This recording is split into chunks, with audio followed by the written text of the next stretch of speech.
자, 오늘은 하나님의 마음에 합한 자의 삶에 대한 이야기를 좀 하겠습니다. 하나님의 마음에 합한 자의 삶이란 무엇이며 왜 하나님 마음에 합한 자의 삶을 살아가야 되는가? 여러분, 반드시 우리가 알아야 될 것이 있는데 우린 어디를 향해 지금 달려가고 있냐면 예수님의 재림을 향해 달려가고 있고, 늘 우리가 어떤 선택을 하며 살아갈 때 잊지 말아야 될 것이, 나의 이 선택과 이 결정이 심판대 앞에서 어떤 결과를 만들어낼까를 생각을 해야 돼요.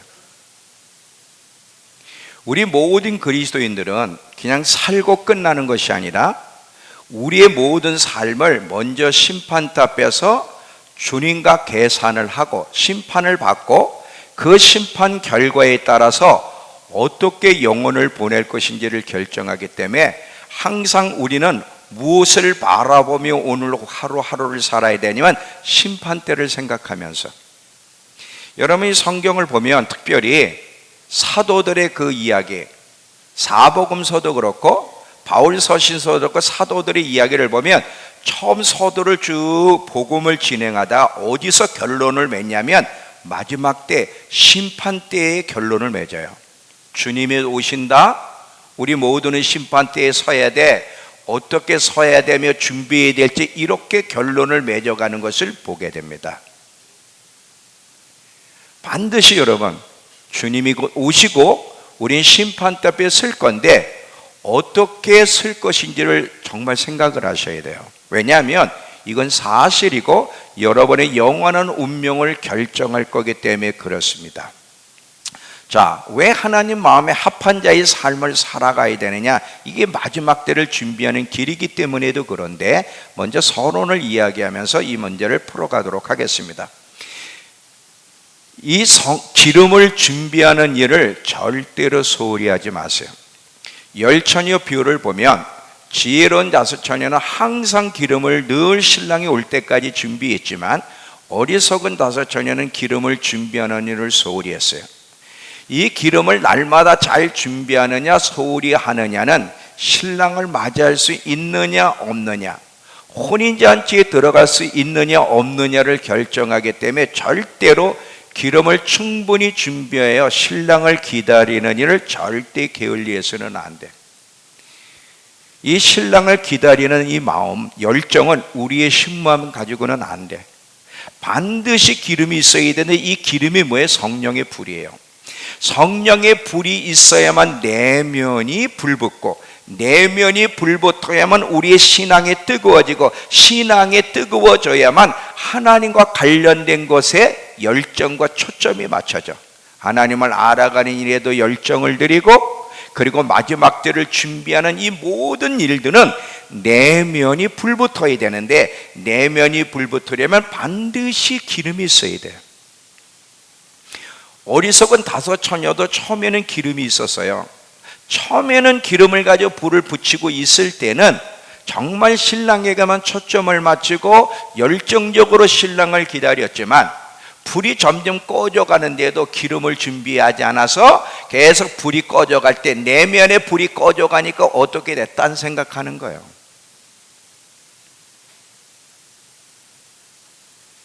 어리석은 다섯 처녀가 교회를 안 다닌 게 아니에요. 예배를 안 드린 것도 아니에요. 잘 보세요. 우린 비둘기의 눈을 가지고 있어야 돼. 항상 아가서에서 비둘기의 눈을 얘기하는데, 신랑이 곧 오실 거기 때문에 신랑에게만 초점을 맞추고 신랑을 바라보고 열정적으로 신랑을 맞이하는 일을 잘 준비해야 되는데, 그러려면 우리 내면이 늘 불붙어 있어야 되고, 그 불붙으려면 기름이 있어야 돼. 분명히 얘기합니다. 기름이 없이는 천국 못 가요. 절대 못 가.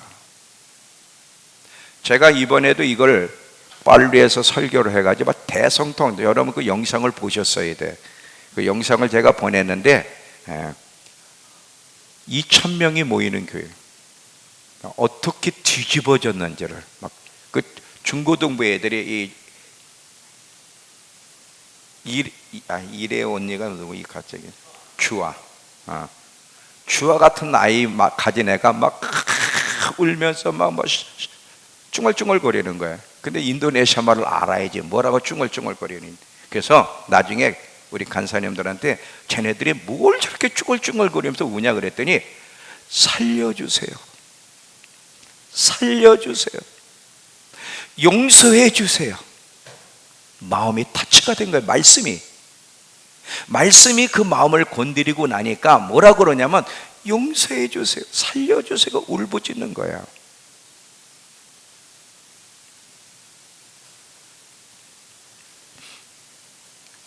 기름이 없이는 신랑을 준비할 수가 없어요.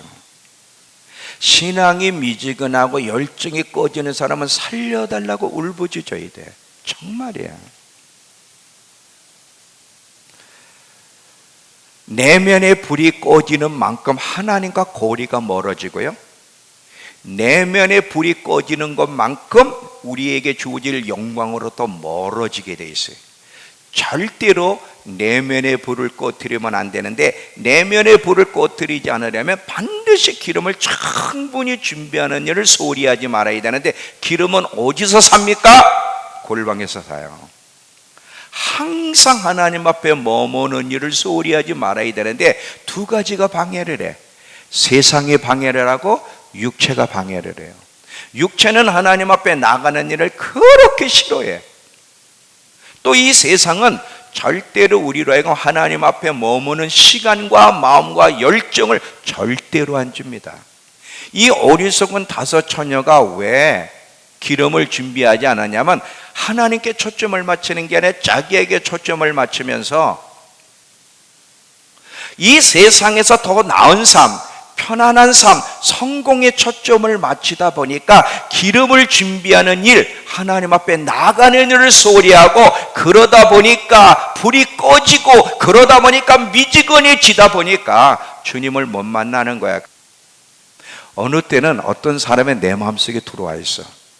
그래서 이걸 얘기해 줘야 되나, 무조건 얘기한다고 되는 게 아니라, 이게 얘기해도 튀겨나가면 아무 소용이 없는 거야. 얘기해도 받아들일 사람에게나 얘기하는 거예요. 근데 민철이는 받아들일 것 같은 마음이 들어서, 사랑하는 민철아, 세상살이에 고생이 많지. 직장 생활하느라고 얼마나 고생이 많니? 너 영적 생활은 어떻게 하고 있니? 네 마음이, 네 모습이 내 안에 들어와 있는데 왜 그럴까? 여러분은 다 내게 맡겨진 양이기 때문에 내가 소홀히 할 수 없는 거야. 나하고 관계가 없는 사람한테 말할 필요가 없어요. 저도 관심이 없고. 근데 내게 맡겨진 양들에 대해서는 내가 심판대 앞에서 계산을 해야 되니까 계속 충고하는 거예요. 계속 충고하는 거예요. 그 무엇도 여러분 하나님 앞에 나아가 기름을 준비하는 일에 절대 그 마음을 빼앗겨서도 안 되고, 빼앗는 것이 있다면 과감하게 싸워야 되는 거야. 정말이에요. 곧 오실 거예요. 여러분, 제가 늘 얘기하죠. 요한복음 1장 가보세요. 요한복음 1장.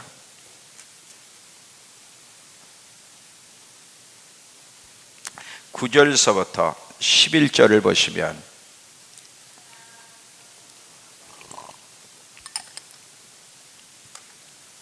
요한복음 1장 9절부터 11절. 참빛 곧 세상에 와서 각 사람에게 비추는 빛이 있었나니, 그가 세상에 계셨으며 세상은 그로 말미암아 지은 바 되었으되 세상에 그를 알지 못하였고, 자기 땅에 오매 자기 백성이 영접하지 아니하였으니. 자, 예수님이 이 땅에 인간을 구원하러 오셨는데, 물론 세상은 예수님을 못 알아봤어요. 맞이할 수 없었던 건 당연히 그들은 하나님을 모르니까. 그런데 너무너무 놀라운 것은 자기 백성들이 자기 땅에 왔는데, 예수님이 자기 땅에 왔는데 자기를 믿는 자기 백성들이 예수를 못 알아봤다는 거예요. 그러면 그들이 성경을 모르고 있었느냐? 아니에요. 대제사장, 바리새인, 율법학자, 이스라엘 사람들은 성경을 암송하는 사람들이에요. 구약에 이미 메시아가 올 것을 예언하고 있어. 근데 그 메시아가 미가서에 보면 베들레헴에서 태어난다는 게 기록되어 있는데도 불구하고 예수님이 오셨을 때 그들은 못 알아봤다는 거야. 예수님의 재림 때도 깨어있는 신앙을 갖지 않으면 못 알아볼 거. 여러분 알아볼 것 같아요? 천만에 못 알아봐. 정말이에요. 정신 차리지 않으면 다 알아보면 모토로 성경에서 경고하겠습니까? 여러분 열처녀 비유 이야기는 경고라는 거 아세요? 교회를 향한 경고예요. 왜냐하면 정신 차리지 않으면, 준비하지 않으면, 깨어있지 않으면 예수님을 못 알아볼 거야. 오셔도 못 알아봐. 아니 예수님 오시기 전에 짐승이 등장할 때인데 이 교회가 많은 주의 종들이, 많은 그리스도인들이 짐승이 등장할 때 짐승을 못 알아보고 평화의 사도인 줄 알고 불명예 손을 잡을 거예요. 왜? 성경이 그렇게 예언되고 있기 때문에. 정말 깨어 있어야 돼. 정말 정신 차리고 있어야 돼. 왜? 그분이 곧 오실 거기 때문에 그래요. 두 번째로 우리가 생각할 것은요, 우리 인생에 있어서 가장 중요한 일은 하나님을 알아가는 거야. 이 하나님을 알아가는 일보다 우리에게 더 중요한 과제가 없어요. 만약에 여러분이 정말 평생에 하나님을 기쁘시게 하며 하나님을 알되 왜곡되이 알지 않고 올바로 하나님을 알며 섬기기를 원하면 반드시 하나님을 알아가는 일에 힘써야 돼요. 마지막 때 짐승이 등장하면, 적그리스도가 등장하면 많은 사람들이 그 짐승의 그 강폭함 속에 막 그냥 표를 받게 하고 자기 우상에게 절하게 하고, 그렇지 않은 사람들은 감옥에 가서 죽이는 막 이런 강압 정치를 할 때, 이때 무릎을 꿇지 않고 용맹을 바라기를 정말 원한다면 하나님을 알아가야 돼. 하나님을 알아가면서 하나님의 임재가 여러분을 사로잡고 있을 때만 용맹을 바랄 수 있지, 인간은 안 돼요. 베드로가 뭐라 그랬어요? 나는 결코 주님을 부인하지 않을 겁니다. 근데 실제 그 상황을 만나니까 어떻게 해서 부인할 수밖에 없는 거예요. 만약에 저와 여러분이 정말 심판때, 그리스도의 심판때를 잘 준비하기 원한다면, 영원한 세계 속에서 좋은 날을 만나기를 원한다면 반드시 하나님을 알아가는 일에 힘써야 돼요. 왜? 이거 없이는 주님을 담대히 만날 수 없고 영광스러운 날을 만날 수 없기 때문에, 하나님은 이런 자와 함께 하시고 이런 자를 보호하시고 이런 자를 높이시고 이런 자와 함께 아버지의 뜻을 이루실 겁니다. 하나님을 알아가는 삶. 근데 이 하나님을 알아간다는 것은 무슨 뜻이냐면 하나님의 마음을 알아간다는 거예요. 자, 오늘 이제 하나님의 마음에 대한 얘기할 텐데, 하나님을 알아간다. 이것은 다시 말하면 하나님의 마음을 알아간다는 거예요. 왜냐하면 하나님의 마음을 알아가지 않고는 하나님을 올바로 알 수 없고, 하나님을 올바로 알지 못하면 하나님이 원하는 반응을 할 수 없고, 하나님을 올바로 알지 못하면 하나님을 왜곡되게 알게 돼. 그래서 항상 우리 질문하는 게 있죠. 왜 이러시지? 여러분, 우리의 삶에서 어떤 사건을 만나든 불평, 원망, 낙심, 퀘션 마크를 붙이는 이유는 하나님이 어떤 분인지를 모르기 때문에 그래. 만약에 저와 여러분이 하나님이 어떤 분인지를 진짜 알고 그분의 마음을 올바로 이해하면 정말 하나님을 신뢰할 수밖에 없고, 하나님을 신뢰하게 되면 퀘션 마크라는 게 없어. 여러분 한번 생각해 봐요. 이 땅에서도 만약에 여러분이 누군가를 정말 신뢰할 만한 사람이 있어, 100% 신뢰하고 믿을 만한 사람이 있다고 합시다. 그 사람이 무슨 얘기를 할 때 이해가 안 될 때 퀘션 마크가 와? 아니야. 누군가를 100% 신뢰할 수 있는 사람이 있다면 그 사람에다 퀘션 마크를 붙일 수가 없어. 우리가 하나님을 믿는다고 얘기하면서도 자꾸 하나님 앞에서 퀘션 마크를 물음표를 붙이는 이유, 낙심하고 원망하고 불평하고 좌절하고 하는 이유는 뭐냐면 하나님이 누구신지를 모르기 때문에, 하나님의 마음을 모르기 때문에 그래. 왜곡되게 알고 있기 때문에 그러는 거야. 자, 달란트 비유를 보면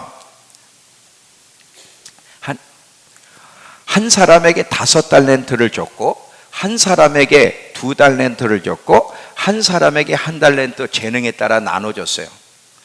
5달란트 가진 사람이 5개를 남겼을 때 주인이 뭐라 해요? 잘하였도다 착하고 충성된 종아.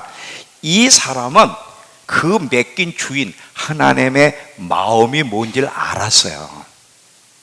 근데 이 1달란트 가진 사람은 그 1달란트 그대로 가지고 주인한테 왔을 때 이 게으르고 악한 종 하면서 주님 앞에 책망을 받는데, 이 1달란트 가진 사람이 왜 그런 식으로 행동했는지 잘 봐요.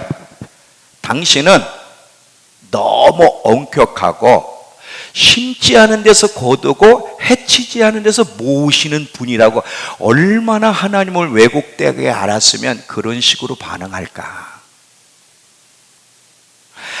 하나님의 마음을 올바로 이해하는 사람과 하나님을 올바로 이해하지 못할 때 어떻게 하나님을 왜곡되게 해석하게 되고 그 사람이 어떻게 잘못된 반응을 하며 그 결과가 어떻게 되는지를 성경을 통해 보면서 하나님의 마음을 알아가는 것이 얼마나 우리 인생에 중요한지를 우리는 배우셔야 되는 거야. 오늘 우리 그리스도인들의 문제 중에 하나가 있다면 하나님의 마음을 알아가려는 노력이 없다는 거예요. 여러분, 하나님을 알아가려고 얼마나 시간을 투자를 하세요? 하나님의 마음을 알아가고 싶어서 얼만큼 시간을 투자하며 살아갑니까? 하나님을 모르는 만큼 우리는 하나님을 왜곡되게 알게 돼요. 어쩔 수가 없어요. 왜곡되게 알고 있는데도 하나님을 두려워하지 않고 앉아있는 이유는 뭘까? 우리가 교회 안에서든 밖에서든 원하지 않는 상황을 만날 때 대부분의 그리스도인들이 그 상황에 대해 해석하는 것과 반응하는 것을 보면 아주 세속적이고 잘못되어 있어요. 제가 2가지 예를 드릴게요. 자, 베드로전서 2장 가보세요. 베드로전서 2장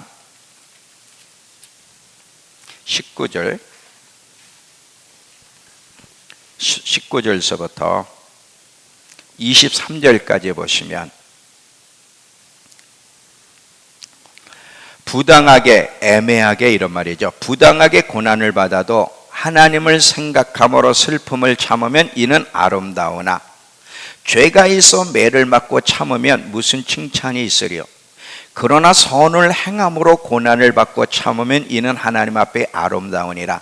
이를 위하여 너희가 부르심을 받았으니 그리스도도 너희를 위하여 고난을 받으사 너희에게 본을 끼쳐 그 자체를 따라오게 하려 하셨느니라. 그는 죄를 범하지 아니하시고 그 입에 거짓도 없으시며 욕을 당하시되 맞대어 욕하지 아니하시고 고난을 당하시되 위협하지 아니하시고 오직 공의로 심판하시는 이에게 부탁하시며. 자, 여기 보세요. 우리가 신앙생활 하다 보면 교회 안에서든 밖에서든 가정에서든 부당한 대우를 받아. 억울한 누명을 써. 남편이 아내에게, 아내가 남편에게, 부모가 자식에게, 자식이 부모에게, 선생님이 아이들에게, 교회에서 밖에서 우린 부당한 대우를, 애매하게 고난을 받아서 억울한 누명을 쓸 수 있어요. 자, 이런 일을 만날 때 여러분 어떻게 반응을 해요? 어떻게 반응해? 하나님의 마음은 뭐야? 반응하지 말라는 거야. 우린 지금 어떤 식으로 이런 일을 만나느냐면 세상 사람들이 하는 것처럼 이 억울함을 풀고 싶어서 어떻게든 자기를 변호하며 자기가 그렇게 하지 않았다는 것을 변론하지 않으면 잘못을 못 자.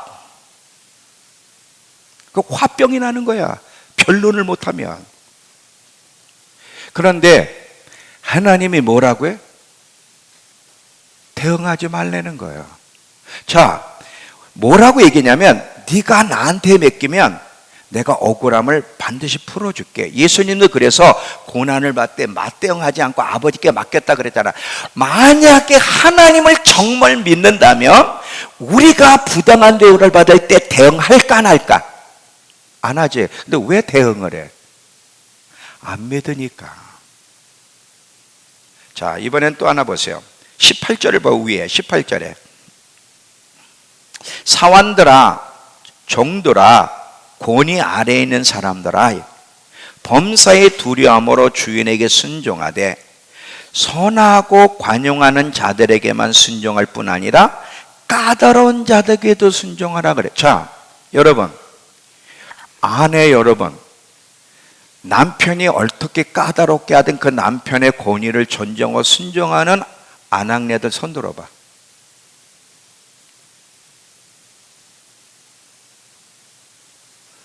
여러분, 직장에서든 교회에서든 사회에서든 여러분 위에 있는 권위자가 좋을 때 순종은 누구나 다 해. 근데 까다로워, 괴팍해, 이해할 수 없어, 머리가 띵할 정도야. 근데 이런 권위자에게도 순종하는 사람이 있어요. 잘 들어봐요. 이 기독교와 민주주의가 어떻게 차이가 있느냐면, 지금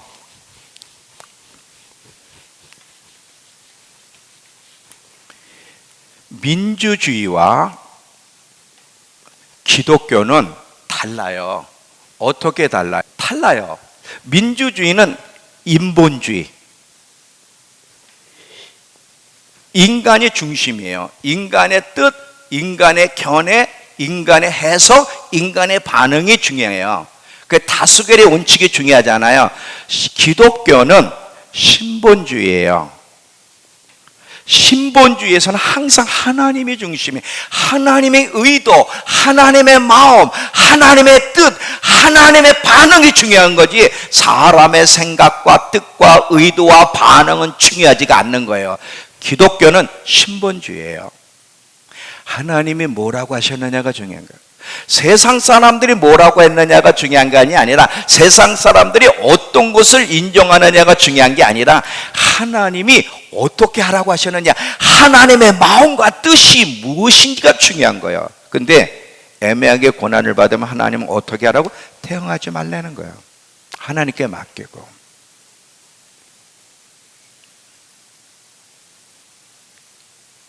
괴팍한 지도자들에 대해서 어떻게? 권위를 도전하고 내쫓아? 교회를 갈라놔? 어떻게 하라는 거야? 순종하라는 거야. 죄를 요구하거나 말씀에 거스리는 것을 요구할 때는 정중하게 거부할 수 있어요. 그건 권위를 거스리는 게 아니야. 그러나 그렇지 않은 모든 것에 대해서는 순종을 해야 되는 거야. 그러니까 여러분 잘 봐. 우리가 하나님을 믿지만 얼마나 하나님을 몰라? 얼마나 하나님 마음을 몰라? 왜 우리 인생에 하나님의 역사를 맛보지 못해?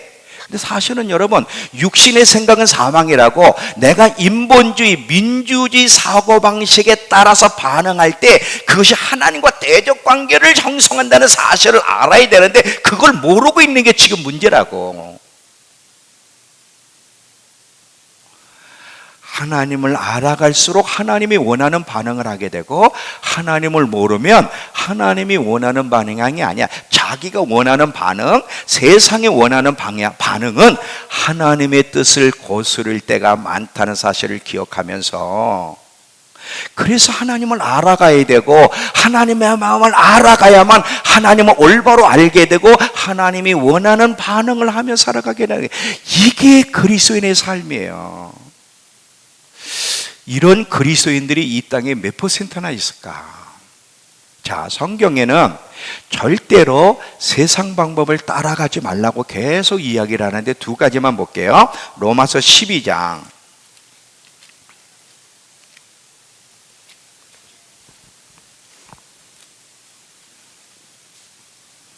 로마서 12장 2절.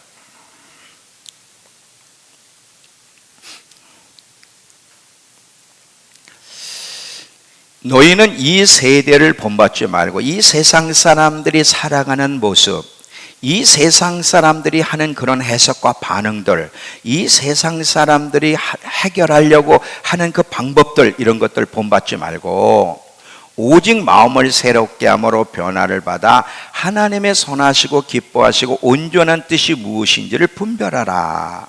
이번엔 신명기 18장, 신명기 18장 9절을 보시면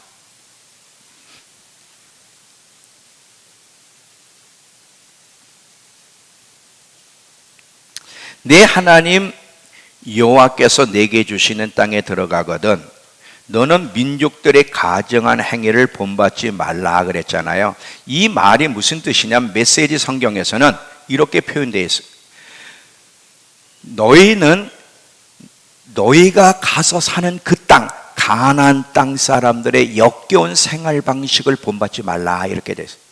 세상 사람들이 하는 생활 방식을 절대 따라가지 말라. 이것이 하나님의 명령이라는 사실을 기억해 주시고, 우린요 세상 방식을 따라가는 것이 아니라 하나님 방식을 따라가야 되는데, 그렇게 하려면 하나님이 누구신지를 알아가야 돼. 다시 말하면 하나님의 마음을 헤아리면서 하나님이 원하는 반응을 하는 사람들이 그리스도인이라는 사실을 기억하셔야 돼요. 자, 이제 다윗의 얘기를 할게요. 오늘 본문의 말씀을 보면 다윗을 향해서 다윗은 내 마음에 합한 자라 그래요. 자, 하나님의 마음에 합한 자, 즉 하나님 마음에 맞는 자라는 거죠. 하나님의 마음을 잘 쫓아가는 사람이라는 거야, 이 다윗은. 근데 이게 왜 중요해? 하나님께는 이것이 굉장히 중요한데, 자, 하나님의 마음에 합한 자가 될 때는요 이런 사람이 돼. 상황을 만날 때 그 상황에 대해서 자기 해석과 세상 사람의 관점을 가지고 해석하고 반응하는 것이 아니라 상황을 만나게 되면 이 상황에 있어서 하나님의 마음을 헤아리려고 그래. 하나님의 마음은 무엇일까? 왜 이런 일을 허락하셨지? 하나님의 의도가 무엇인지를 파악하고, 그리고 하나님이 원하시는 반응을 하며 살아가는 사람이 되려면 하나님의 마음에 합한 자가 돼야 돼. 하나님의 마음에 합한 자는 항상 상황에 있어서 하나님의 의도와 마음을 헤아리고 하나님이 원하시는 반응을 하려고 애를 쓰는 사람이 됩니다. 그래서 이게 중요한 거예요. 이렇게 하나님의 마음에 합한 자는 평생 자기의 뜻을 따라 살지 않고 주님이 무슨 요구를 하든 하나님의 뜻에 자기의 생명을 건다는 사실을 기억하셔야 됩니다. 자, 사도행전 13장, 다윗이 정말 이렇게 살았어요. 사도행전 13장 36절.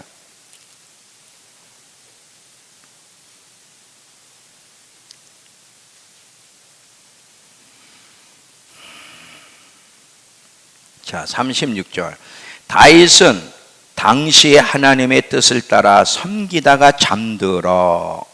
다윗은 평생 하나님의 뜻만 고려하고 하나님의 뜻에 자기를 헌신하다가 죽었다는 거예요.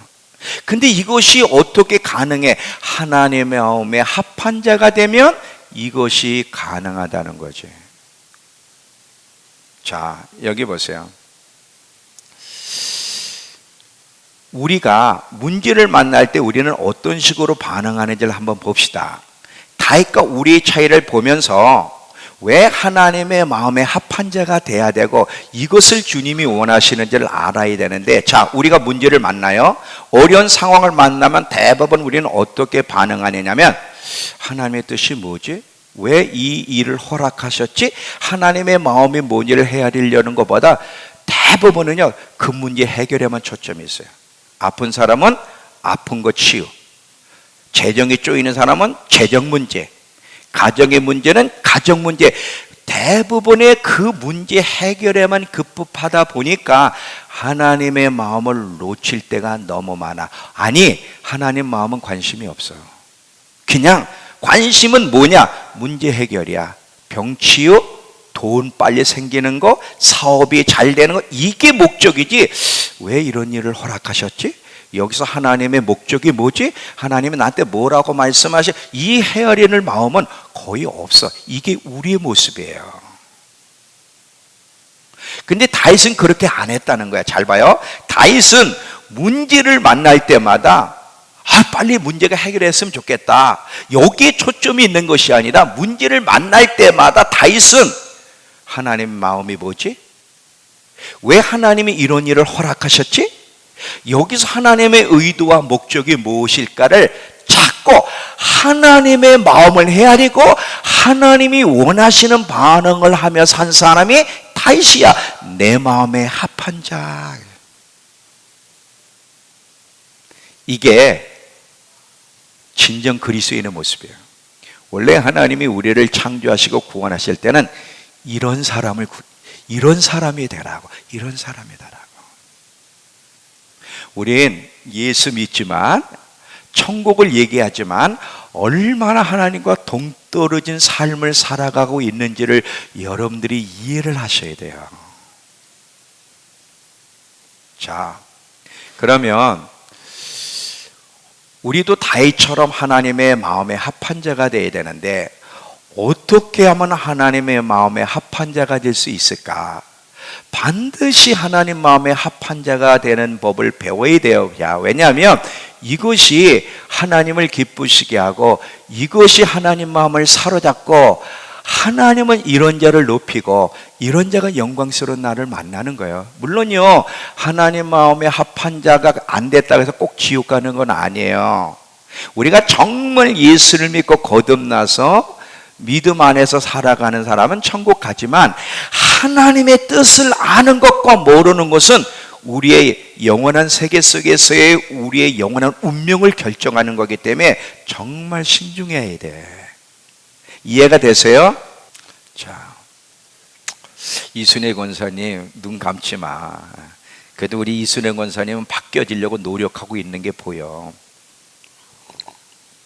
자, 여기 보세요. 준영아 얼굴 좀 피고 얼굴 이렇게 밝은 미소. 너 그런 얼굴 하면 나하고 싸우려고 하는 것처럼 벗겨져. 자, 여기 보자. 너는 미소를 질 때 참 이뻐. 자, 여기 보자. 자, 하나님의 마음에 합한 자가 되는 거. 하나님을 알아가는 것은 하나님의 마음을 알아가는 거야. 이것이 굉장히 중요한데 그러면 어떻게 알아갈 수 있을까? 두 가지예요. 중요한 건 성경이에요. 성경을 통해서 하나님을 알아가며 하나님 마음을 알아가는데 또 하나가 있어요. 무엇을 통해 알아가냐면 상황을 만남으로써야. 잘 보세요. 우리가 원하지 않는 상황을 만나면 하나님 왜 이러시지 나오잖아. 근데 왜 이러시지? 이때부터 하나님을 알아가기 시작한다는 거야. 자, 지금 하나님을 말씀을 통해서 알아가지만 더더욱 어디서 더 많이 배우고 알아가냐면 삶의 현장이야. 근데 좋은 상황 속에서는 알아갈 수가 없어. 이미 좋으신 하나님인데 뭐. 근데 원하지 않는 어려운 환경에서는 퀘스천 마크를 붙인다고. 왜 이러시지? 이때부터 하나님을 알아가기 시작한다는 거 잊지 마세요. 자, 그래서 하나님은 우리가 죄를 지을 때 죄를 들춰내면서 하나님이 누구인지도 알게 하시지만 상황을 통해서 하나님이 원하는 반응을 불러일으키면서 하나님은 이런 분이었구나를 알아가게 만드신다는 거예요. 자, 예를 드릴게. 잘 보세요.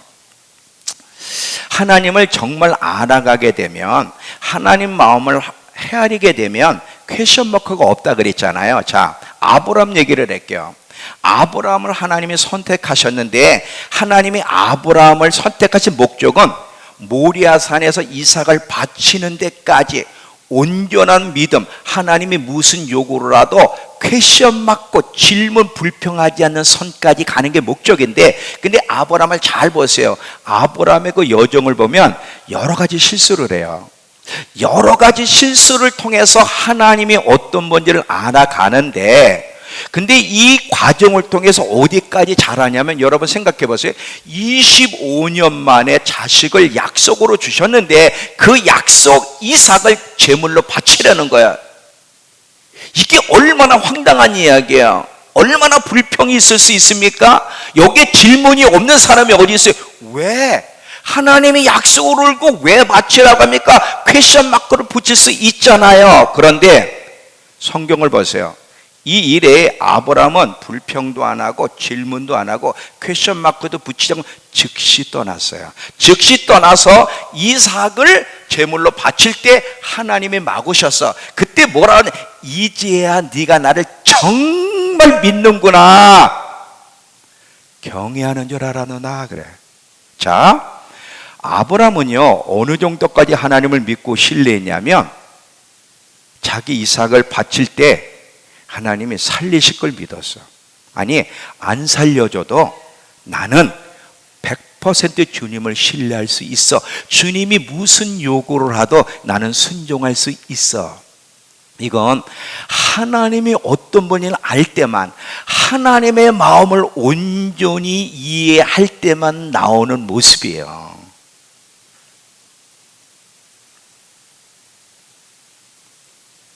여기까지. 이게 하나님이 원하는 목표야. 여기까지. 지금 우리는 아직 아니야. 이제 이 여정을 걸어가야 되는 거예요. 지금 잘 보세요. 많은 분이 하나님을 아는 것처럼 생각을 해. 다 완벽하진 않지만 나 하나님 알아. 하나님 이런 분 아니야? 근데 여러분, 딱 주님이 여러분이 원하지 않은 상황을 만나면 나 하나님 알아 하다가도 퀘션 마크가 붙여져. 하나님을 누구보다도 알았지만 고난이 올 때 하나님을 향해 퀘션 마크를 붙이면서 저항하고 싸운 사람이 누구인지 아세요? 하나, 누구? 이러지 말고 누구?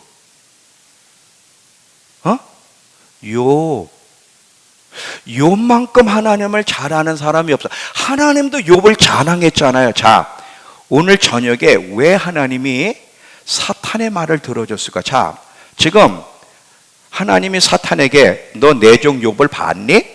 이렇게 신실하게 나를 잘 섬기는 내 종을 세상에 봤니? 그랬더니 사탄이 하나님, 욥이 괜히 하나님을 잘 섬기는지 아세요?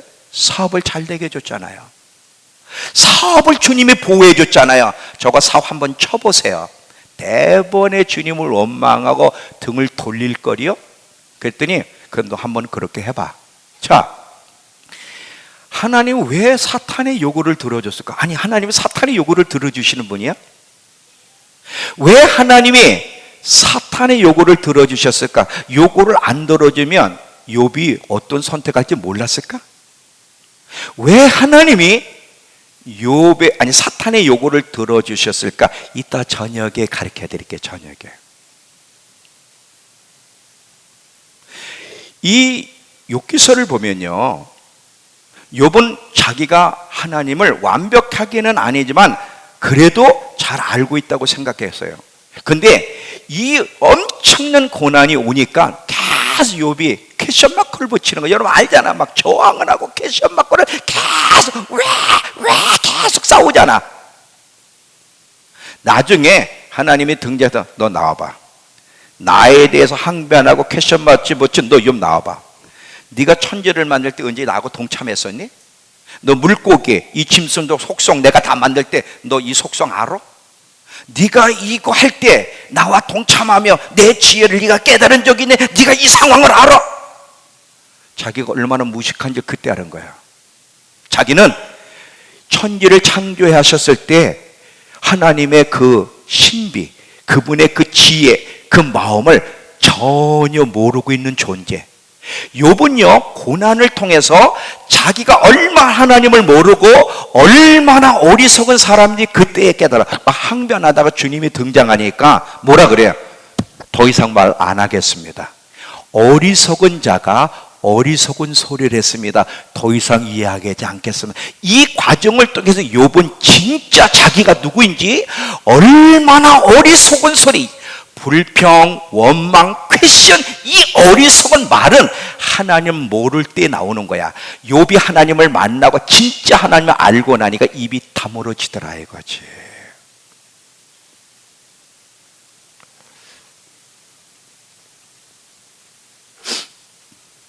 그때서야 욥은 고난을 통해서 하나님이 이런 분이셨구나, 내가 알고 있는 하나님하고는 너무나 다르네, 내가 알고 있는 하나님은 빙산의 일각이었다는 것을 탁 깨달았는다. 하나님 아세요? 하나님의 마음을 아세요? 우린 몰라요.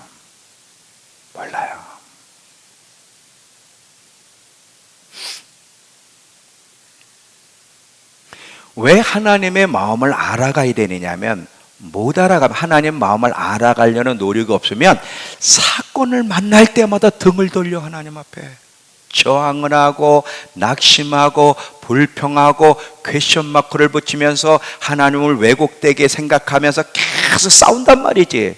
이래서는 안 되는데. 왜 다윗이 귀하느냐면, 다윗은 어렸을 때부터 하나님의 마음을 배워간 사람, 하나님이 어떤 분인지를 알아가면서 컸기 때문에 실제로 시련과 역경이 있을 때에도 다윗은요 잘못된 반응을 하지 않았어요. 불평, 낙심, 부정적인 말, 퀘션을 붙인 거 봤어? 사울에게 계속 쫓겨다니면서 동굴에서 이쪽 동굴로 여기서 저쪽 동굴로 광야를 헤매면서 하나님 왜요? 언제 왕으로 세워질 것입니까? 이런 말 안 했어요. 어떻게 그럴 수 있어?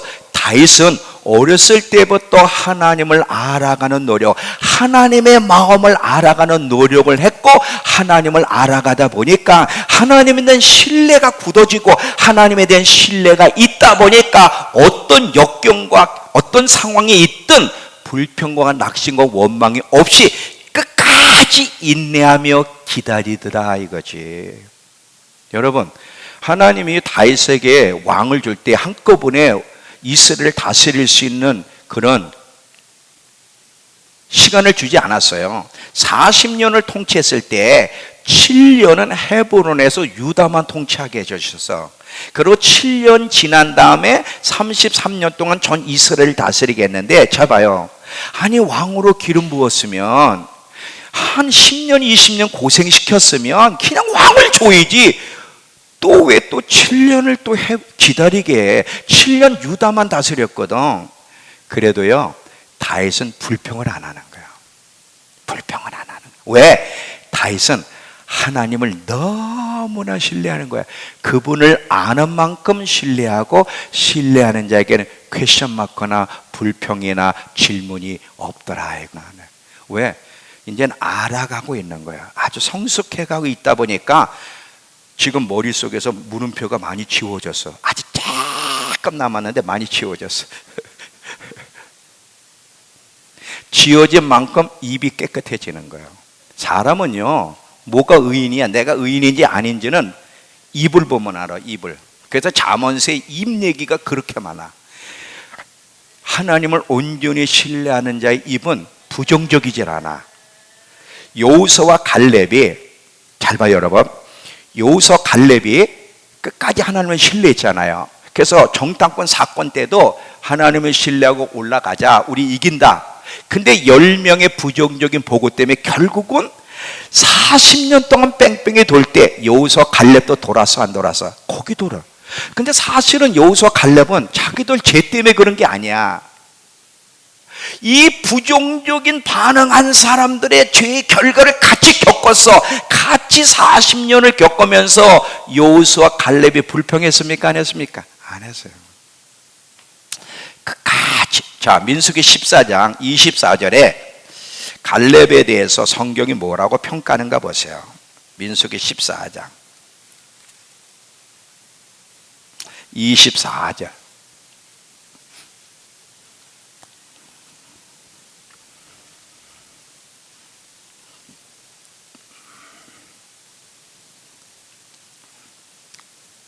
자, 민수기 14장 24절. 그러나 내 종 갈렙은 그 마음이 그들과 달라 나를 온전히 따랐은즉 그가 갔던 땅으로 내가 그를 인도해 드리리니 그 자손이 그 땅을 차지하리라. 이 갈렙과 여호수아는요 마음이 달랐어요. 그들의 마음은 하나님의 마음과 합한 자들이었어요. 어떤 상황을 만나 자기 죄 때문도 아닌데 광야 38년을 왜 걸어야 돼? 그럼에도 불구하고 왜라는 말을 안 하는 거야. 끝까지 마음을 쫓아가 하나님 마음을 감동시키는 거야. 그러니까 하나님을 알아가는 것, 하나님의 마음을 알아가는 것이 이 믿음의 여정 가운데 하나님과의 관계 속에서 얼마나 중요한 역할을 하는지를 우리 아시되 그냥 교회나 다니고 지멋대로 이게 아니야 이게. 우리도 다윗처럼 하나님의 마음을 알아가야 돼요. 알아가야 돼요.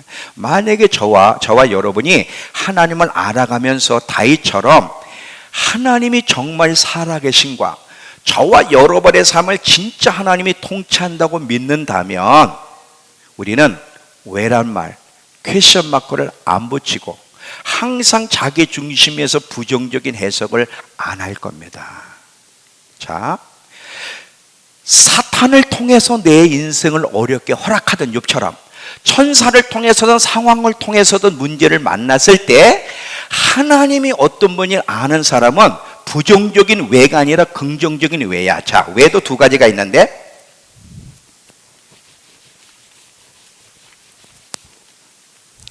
왜?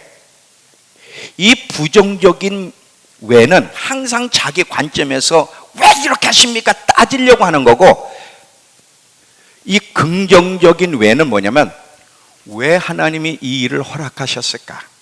하나님의 마음은 뭘까? 하나님은 내가 어떻게 반응하길 원하시며 여기서 하나님이 어떤 분인지를 배워가길 원하실까? 왜가 다른 거 아시죠? 우린 이 밑에 왜를 해야 돼. 밑에. 근데 하나님이 정말 저와 여러분의 삶을 책임진다 그러면, 책임진다는 사실을 알면 우리는 하나님의 마음을 헤아리기 때문에 하나님이 원하는 반응을 하게 되는 거예요. 항상 퀘션 마크를 안 붙여요. 부당하게 누가 나를 대우해도 우린 참고 견딥니다. 하나님이 심판해 줄 걸 믿기 때문에 절대 스스로 변호하려고 안 그래요.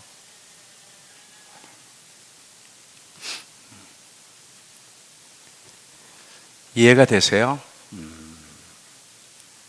하나님을 알아가는 삶이 얼마나 중요한지 아시겠죠?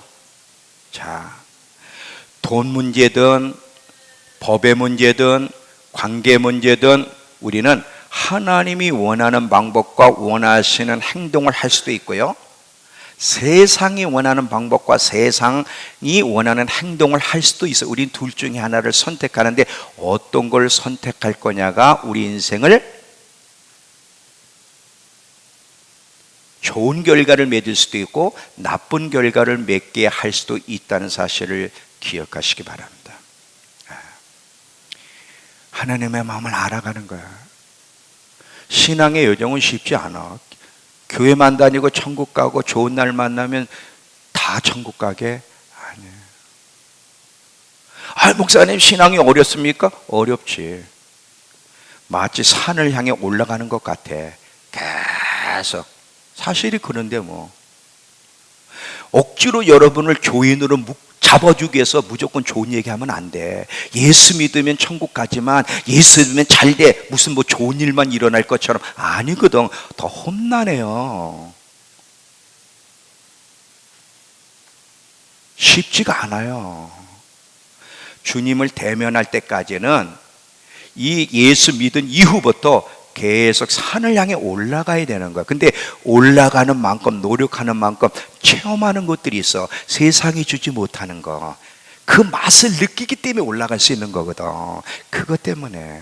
그리고 결과, 지금은 힘들고 고난과 어려움이 있지만 이것을 잘 극복했을 때 영원한 세계 속에서 내게 주실 그 영광을 알기 때문에 우린 가는 거예요. 문제가 일어날 때 어려운 상황을 만날 때 하나님 마음을 알게 되면 억지로가 아니라 자연스럽게 기쁘게 순종할 수 있어요. 왜? 그 마음을 알기 때문에.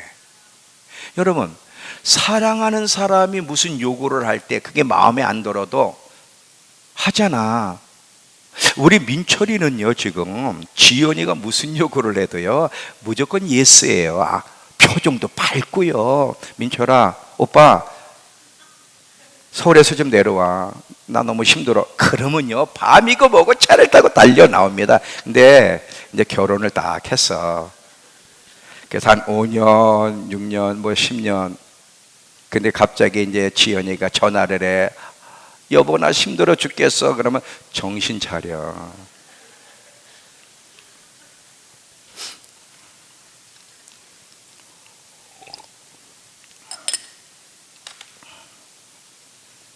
하나님의 마음을 헤아리게 되면 사랑하는 그분, 내가 의지하고 신뢰하는 그분이 무슨 요구를 해도 기쁘게, 자연스럽게, 즐겁게 순종하게 돼. 다윗이 평생 그렇게 살았다. 하나님은 그런 신부를 찾는 거예요. 억지로가 아니라 자꾸 캐셔만큼만 붙이는 신부가 아니라, 초신자 때는 그럴 수 있지만 계속해서 성장해 가면서 하나님을 알아가면서 이제 캐셔만큼 줄이고 즐겁게 순종해야 되는데, 그런 신부를 찾는데 세상에 그런 신부가 없어. 여러분 앞에 신랑이 말이에요. 신랑한테 신부 여러분 뭘 좀 해달라고 요구했는데 기쁘게 해주면 좋잖아. 근데 남편이 왜 내가 이거 해야 되는데, 왜 내가 해야 되는데, 왜 내가 청소해야 되는데, 왜 내가 빨래해야 되는데, 이거 여자가 하는 거 아니야? 이런 데면 기분 좋아, 나빠? 내가 어떻게 저런 인간을 신랑으로 맞이했나? 기분 나쁘잖아. 존 비비어라는 분이요, 자기 간증을 하는데 잘 들어보세요. 존 비비어라는 그분의 책이 지금 50개국 이상의 그 언어로 번역돼서 전 세계에 판매되고 있는데, 그분이 초창기에 그 책이 17개 나라의 번역으로 판매될 때가 있었어요. 그때는. 근데 이 존 비비어의 비서는요, 그냥 아무나 비서가 될 수 있진 않아. 언어 번역하는 능력도 있어야 되고, 또 각 나라 출판사와 계약할 수 있는 지혜와 그 지식도 있어야 되고요. 굉장히 타고난 사람이 존 비비의 비서가 돼야 되는데, 그 비서를 어느 날 존 비비가 어디 갔다 온 사이에 그 비서를 돈을 주고 빼갔어. 그 비서를, 그것도 친구 목사가 그 지역에 있는 목사가 빼갔어. 여러분, 이런 상황을 만나면 여러분 어떡하시겠어요? 그것도 친구가, 그것도 정말 중요한 비서를, 저 비서 없으면 안 돼 지금. 근데 잘 봐요. 이럴 때 우리 어떻게 해요? 일단 분노부터 일어나잖아요. 분노부터 일어나서 막 전화대고 싸붙이고 막 싸울 텐데, 갑자기 하나님이 너 시계를 사가지고, 시계를 사서 네 비서를 빼앗아간 네 친구 목사에게 갖다 줘라. 이런 게 어딨어 지금. 이 화딱지 나 죽겠는데. 근데 너무 이해할 수 없는 하나님의 요구가 딱 떨어질 때 존 비비어가 가만히 있다가 웃었대요. 왜 웃었냐? 하나님의 그 마음을 이해하기 때문에. 왜냐하면 잘 봐, 사람하고 묶이면 하나님하고 묶여. 땅에서 묶이면 하늘에서 묶이고, 땅에서 풀면 하늘에서 풀린다고. 하나님은 늘 존 비비와 좋은 관계를 맺고 싶어 하시는데, 지금 그 과정에 있는데 친구를 미워하는 것 때문에 하나님과 관계가 묶이는 걸 원하지 않는 거예요 지금. 그래서 하나님은 이미 그걸 알고, 존 비비어가 하나님과 관계가 껄끄럽고 묶여지지 않게 하시려고, 그리고 하나님 뭐라 그래서 항상 악을 악으로 갚지 말고 선으로 악을 갚으라고 말씀하셨기 때문에, 네 비서를 빼간 친구에게 시계를 사다 갖다 줘라. 처음에는 이해가 안 됐는데 하나님의 마음을 이해하고 나니까 너무 웃음이 나오면서 하나님이 자기를 너무 사랑한다는 알고 기쁘게 시계를 갖다 줬다는 거야. 이거예요, 이거.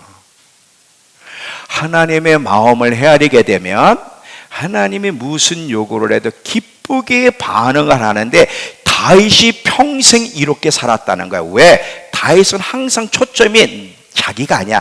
자기가 잘 되고 자기가 높아지고 자기 목적이 이루어지는 게 초점이 아니라 항상 다윗은 하나님이 초점이야. 하나님의 마음이 무엇인지를 헤아리고 그 마음을 쫓아가고 하나님이 높아지는 것, 하나님의 마음을 발견하려고 하는 것이 다윗의 삶의 중심이었기 때문에 다윗은 평생 어떤 상황을 허락하셔도 마귀의 공격을 허락하셔든 아니면 상황적으로 어렵던 다윗은 불평하고 낙심하지 않았다는 거야.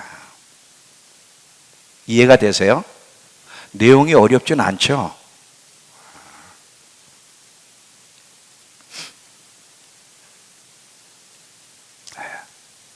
이 다윗을 향해서 잘 보세요. 예수님이 당당하게 나는 다윗의 뿌리요 다윗의 자손이다. 잘 봐. 예수님이 뭐라고 하시냐면 나는 최복령이의 뿌리고 최복령의 자손이라고 그러지 않고 나는 다윗의 뿌리요 다윗의 자손이. 아니 하나님의 아들이 나는 다윗의 자손이래. 아무나의 자손이 아니라 하나님의 마음을 쫓아간 다윗. 얼마나 하나님을 기쁘게 하셨냐면 나는 다윗의 자손이다. 그렇게 얘기를 해요.